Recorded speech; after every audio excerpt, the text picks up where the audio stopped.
Everyone, कैसे हैं आप सब। मैं हूं स्वाति सेजवानी। स्वागत करती हूं आपका उदित फार्मेसी के यूट्यूब चैनल पे।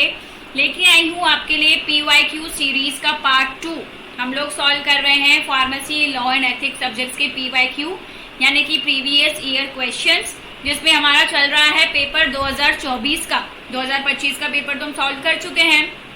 हम लोग 2024 का पार्ट 2 आज डिस्कस करने वाले हैं, जिसमें से 10 क्वेश्चंस जो है हम पार्ट 1 में डिस्कस कर चुके हैं। जिसने भी पार्ट 1 नहीं देखा है, आप पार्ट 1 जरूर देखिए। आज हम जो है पार्ट 2 शुरू करने वाले हैं। तो शुरू करते हैं हमारा पार्ट 2 आज के पहले क्वेश्चन से, जो कि है क्वेश्चन नंबर 11, है ना। इसमें कुछ सारे मिक्सअप्स हैं, MCQs और फिल इन दी ब्लैंक्स हमने कुछ पिछले वाले पार्ट में करे थे। आज हम 11 नंबर से शुरू करने वाले हैं। तो 11 नंबर में पहला क्वेश्चन पूछा गया है, form number dash is used to apply for the license of retail sale of schedule C and C1 drugs। यानी कि यहाँ पे पूछा गया है कि अगर किसी को रिटेल सेल करना है शेड्यूल C और C1 ड्रग्स का, तो कौन सा फॉर्म नंबर भरना पड़ेगा कि उसको लाइसेंस मिल जाए। हिंदी में अगर मैं आपको इस क्वेश्चन को समझाऊं तो हिंदी में है, अनुसूची C और C1 की दवाओं की खुदरा बिक्री के लाइसेंस के लिए आवेदन अगर किसी को करना है तो कौन सा प्रपत्र भरना पड़ेगा, कौन सा फॉर्म भरना पड़ेगा। आई होप आप सबको इसका आंसर पता होगा, तो कमेंट बॉक्स में जल्दी से जल्दी बताइए, नहीं तो मैं तो यहाँ आपको हूँ ही गाइड करने के लिए, बताने के लिए। तो यस, बिल्कुल फॉर्म नंबर 19 जो है भरा जाता है। फॉर्म 19 भरा जाता है अगर किसी को शेड्यूल C1 का रिटेल सेल करना है और अगर उसको लाइसेंस चाहिए तो फॉर्म नंबर 19 को फिल करना होता है। आ जाते हैं 12th फिलअप पे। 12th में पूछा गया है, advertisement of drug claiming cure of cancer. ऐसा एडवर्टीजमेंट जो कि ये बताता है कि हमारी दवाई लेने से आपका कैंसर ठीक हो जाएगा। आप सभी पहले मुझे ये बताइए कि कैंसर ठीक होने वाली अभी तक कोई दवाई आई है क्या मार्केट में? नहीं। कैंसर का इलाज चलता है, लेकिन अभी तक ऐसी कोई दवाई नहीं आई है जिसको हम ले और कैंसर जड़ से खत्म हो जाए। तो कैंसर के इलाज का दावा करने वाली दवा का विज्ञापन क्या कहलाता है? वो कहलाता है ऑब्जेक्शनेबल एडवर्टीजमेंट, या फिर इसकी जगह आप लिख सकते हो मिसलीडिंग एडवर्टीजमेंट, है ना। ऑब्जेक्शनल एडवर्टीजमेंट या फिर मिसलीडिंग एडवर्टीजमेंट आप लिख सकते हो। और हिंदी में अगर आप चाहो तो इसको लिख सकते हो आक्षेपणीय विज्ञापन। और साफ लिख देती हूं मैं, आक्षेपणीय विज्ञापन, ठीक है। यानी कि ऐसे झूठे एडवर्टीजमेंट्स जिन पे गवर्नमेंट द्वारा रोक लगी हुई है, उसको ऑब्जेक्शनेबल और मिसलीडिंग एडवर्टीजमेंट्स कहा जाता है। थर्ड फिलअप बहुत सिंपल पूछा गया है, pharmacy act was implemented in the year, यानी कि फार्मेसी अधिनियम किस वर्ष में लागू हुआ था। ये आप सभी को आंसर बहुत अच्छे से पता होगा।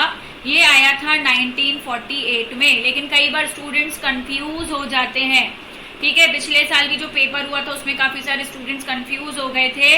आपको फार्मेसी एक्ट में और PCI में कंफ्यूज नहीं होना है कि फार्मेसी एक्ट कब आया, PCI कब आया। आपसे यहाँ पे फार्मेसी एक्ट पूछा गया है, तो फार्मेसी एक्ट 1948 में आया। जब आपसे PCI यानी कि फार्मेसी काउंसिल ऑफ इंडिया के बारे में पूछा जाता है, जो कि हमारा एजुकेशनल पैटर्न डिजाइन करता है, मेन हमारा एजुकेशन जो है करिकुलम डिसाइड करता है, उसमें आपको 1948 नहीं लिखना है। PCI आता है फार्मेसी एक्ट के अंदर, लेकिन फार्मेसी एक्ट जो आया था 1948 1948 में, ठीक है। आगे बढ़ते हैं क्वेश्चन नंबर 14। अब देखो क्वेश्चन नंबर 14 आपसे 1 मार्क में पूछा गया है, ट्रिकी क्वेश्चन है। अब आपके ऊपर है आप कितने फंक्शंस लिखते हो। क्या पूछा गया है, right the functions of blood bank. Blood bank के फंक्शंस पूछे गए। अब मैंने तो यहाँ पे नीचे सारे फंक्शंस लिख दिए, चारों फंक्शन लिख दिए। अब आपके ऊपर है कि आपको कितने फंक्शंस लिखने हैं। 1 मार्क में आप 2 भी लिख सकते हो, 3 भी लिख सकते हो, लेकिन 1 मत लिखो, कम से कम 2 तो लिखो, क्योंकि आपको ब्लड बैंक के फंक्शंस तो बहुत अच्छे से पता है।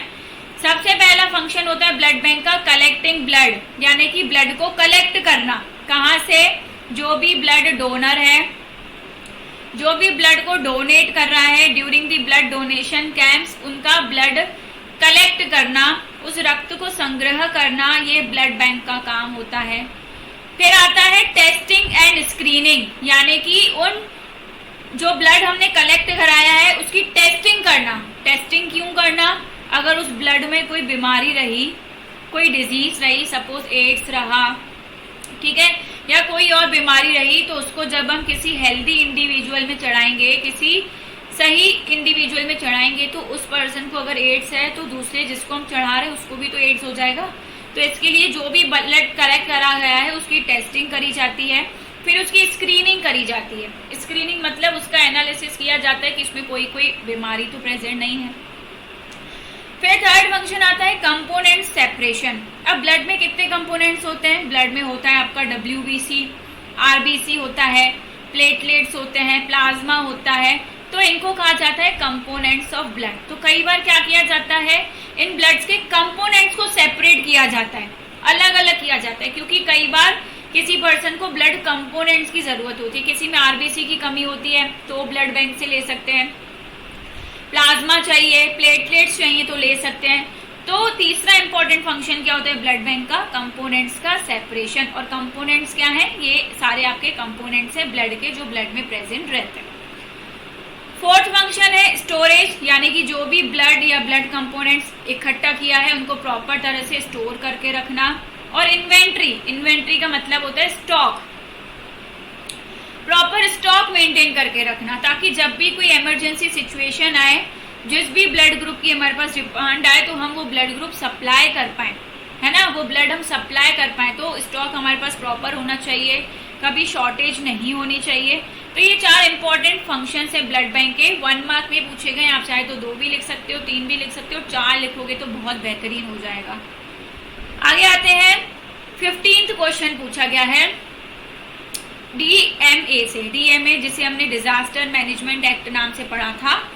तो disaster management act was passed in the year. Disaster management act जो है किस ईयर में आया था, ये आपको बताना है। ये आप सभी को पता ही होगा, और सही आंसर आप सबको पता है इसका 2005, ठीक है, 2005। फिर नेक्स्ट पूछा गया है right the full form of CPC। CPC का फुल फॉर्म सबको पता होगा, मोस्ट ऑफ द स्टूडेंट्स, जिनको नहीं पता उनके लिए मैं यहाँ पे लिख देती हूँ CPC। जिनको पता है वो कमेंट बॉक्स में लिख के जरूर बताएं। CPC का फुल फॉर्म होता है कमिटी फॉर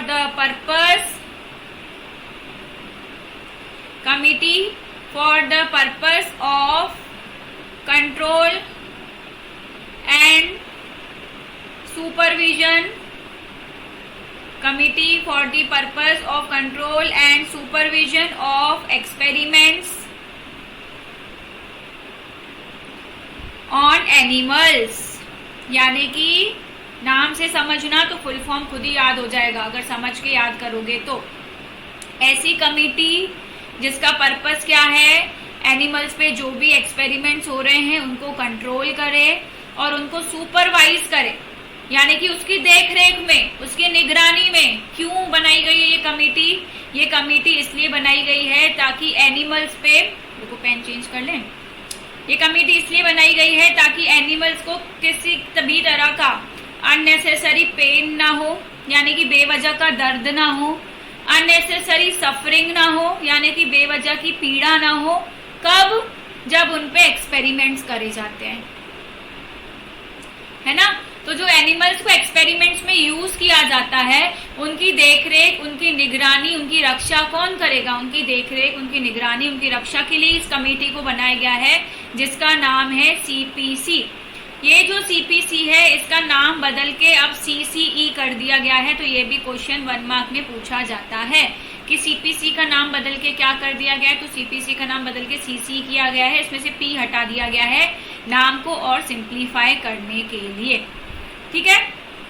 चलो आगे आ जाते हैं 17th पे। Methods used for the treatment of biomedical waste are. ये क्वेश्चन आया है आपके बायोमेडिकल वेस्ट मैनेजमेंट से, जो हमने BMW नाम से पढ़ा था। तो कौन कौन से ऐसे मेथड्स हैं जिसको बायोमेडिकल वेस्ट ट्रीट करने के लिए यूज किया जाता है? कमेंट में आप मुझे बताइए। लगभग 3-4 मेथड मैंने आपको बताए थे, अभी 3-4 और बता देती हूँ। इसके बाद आपको जो इजी लगे वो आप लिख सकते हो। यहाँ पे आपसे 2 पूछे गए हैं, तो पहले तो आप ऑटोक्लेव लिख दो, ठीक है। दूसरा आप माइक्रोवेव भी लिख सकते हो। मैं नीचे और 2 और बता देती हूँ। एक होता है इंसिनरेशन और एक होता है केमिकल डिसइंफेक्शन, ठीक है। तो अगर जिसको इंसिनरेशन इजी लगता है तो आप इंसिनरेशन लिख सकते हो, ठीक है। जिसको केमिकल डिसइंफेक्शन इजी लगता है वो केमिकल डिसइंफेक्शन लिख सकता है। चारों लिख देती हूँ इकट्ठे। ऑटोक्लेव हो गया, इंसिनरेशन हो गया, केमिकल डिसइंफेक्शन हो गया और माइक्रोवेव हो गया। ये 4 मेन तरीके हैं जिससे बायोमेडिकल वेस्ट मैनेजमेंट को ट्रीट किया जाता है।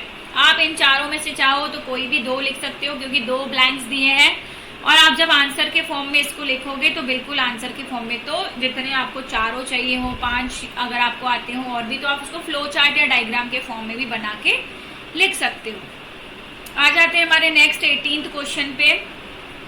The minimum qualification for the registration of pharmacist is. अगर किसी को फार्मासिस्ट का रजिस्ट्रेशन करना है, ठीक है, तो मिनिमम क्वालिफिकेशन क्या होगी? किसी को फार्मेसी का अगर रजिस्ट्रेशन चाहिए तो मिनिमम क्वालिफिकेशन क्या होगी रजिस्ट्रेशन के लिए? तो आप सबको पता है, अगर आपको रजिस्ट्रेशन चाहिए तो कम से कम आपके पास डी फार्मा तो होना ही चाहिए, है ना। मिनिमम पूछा गया है, कम से कम डी फार्मा होना चाहिए। 19th question, what is bioethics? Definition लिखेंगे बायोएथिक्स की। Bioethics is the multi disciplinary study of ethical, social and legal issues. यानी कि जब हम एथिकल, नैतिक, सोशल, लीगल, कानूनी, है ना, जब हम नैतिक, सामाजिक और कानूनी इश्यूज की स्टडी करते हैं उसको कहा जाता है बायोएथिक्स, यानी कि जैव नीति शास्त्र जिसको हम हिंदी में कहते हैं। इसमें हम नैतिक, सामाजिक और कानूनी मुद्दों का बहुविषयक अध्ययन करते हैं। मल्टी डिसिप्लिनरी मतलब बहुत सारे, डिसिप्लिन मतलब ये नैतिक discipline, social discipline, legal discipline, अलग अलग डिपार्टमेंट की जब हम स्टडी करते हैं, ठीक है, अलग अलग इश्यूज की जब हम स्टडी करते हैं तो उसको बायोएथिक्स कहा जाता है। लास्ट 20 नंबर एमसीक्यू जो हमसे पूछा गया है, right the full form of DTAB। तो DTAB का फुल फॉर्म आप सबको पता है, फिर भी मैं बताती हूँ। Drug technical advisory board. Drug technical advisory board क्या है? ये ड्रग टेक्निकल एडवाइजरी बोर्ड, जहां पे भी बोर्ड का मतलब आता है कमिटी मेंबर्स की बात हो रही है। तो ये बोर्ड मतलब एक ऐसी संस्था या फिर ऐसा ग्रुप ऑफ पर्सन है जो कि एडवाइस देने के लिए बना है। किसको एडवाइस देने के लिए बना है? सेंट्रल गवर्नमेंट और स्टेट गवर्नमेंट को। किस चीज के लिए एडवाइस देगा? ड्रग की टेक्निकल जो भी इश्यूज होंगे, ठीक है, ड्रग से रिलेटेड जो भी टेक्निकल इश्यूज आएंगे, जो भी मुद्दे आएंगे, उसके लिए जो एडवाइस करने के लिए बोर्ड बनाया गया है या जो डिपार्टमेंट बनाया गया है उसका नाम है ड्रग टेक्निकल एडवाइजरी बोर्ड, ठीक है। इसे शॉर्ट में DTAB कहा जाता है। चाहते हैं तो बिल्कुल मत भूलिए, क्रैश कोर्स पे अभी बहुत अच्छा ऑफर चल रहा है। ये जो क्रैश कोर्स है जो 599 का चल रहा है सेकेंड ईयर के लिए, इसका प्राइस अभी और सिर्फ 299 रखा गया है। और इसमें आपके बहुत सारे इंपॉर्टेंट फीचर्स हैं। आपको प्री रिकॉर्डेड लेक्चर्स देखने को मिल जाएंगे, आपको लाइव क्लासेस मिल जाएंगी, आपकी टॉप 20 की सीरीज चलाई जा रही है ना। इसके बाद कम समय में आपको बेहतरीन बिल्कुल प्रिपरेशन जो है MCQs, फिलअप्स, 1 वर्ड्स की कराई जाएगी, जिससे अगर आप 1-2 नंबर से भी फेल हो रहे होंगे तो वो अगर एक्सरसाइज आपने अटेम्प्ट कर ली बेहतरीन तरीके से तो आप बिल्कुल पास होने के चांसेस हैं ही हैं। अब बहुत सारे स्टूडेंट्स पूछते हैं कि मैम कैसे लें हम लोग कोर्स, कैसे हम लोग सब्सक्रिप्शन लें?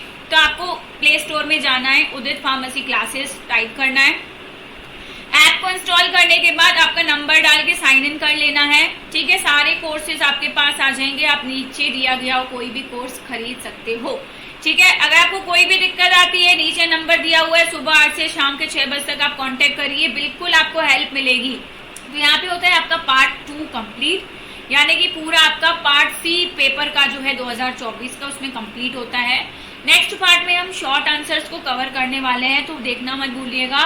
2024 फार्मेसी लॉ एंड एथिक्स का PYQ का पार्ट 3। तब तक बनी रही हमारे साथ यूट्यूब पे भी और हमारे इंस्टाग्राम चैनल पे भी। यूट्यूब है मेरा फार्मेसी विद स्वाति और इंस्टा है मेरा फार्मेसी विद स्वाति, तो फॉलो करना मत भूलना और अपना प्यार बनाए रखिएगा। Thank you so much for watching.